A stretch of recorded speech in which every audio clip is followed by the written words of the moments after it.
Bring it up.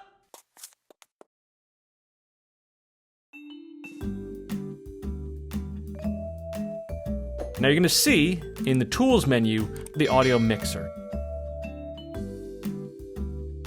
Park on this clip.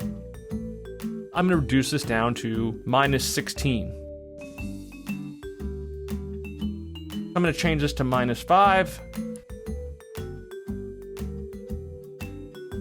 There's a button up top here where I could gang these together so that when I move the one, it moves the other one. And as I make adjustments to both. If you park on this clip, and you mark an endpoint here, and you park on the extension of Wayne to here, as long as you're parked anywhere in here, you can go here, you can park on this one. This one is parked on, it's at +3, -infinity. This one isn't, and this one isn't. But it's within those in and out points. In the audio mixer, you will see a control here called the fast menu here. And you can say, set clip gain on track, in to out.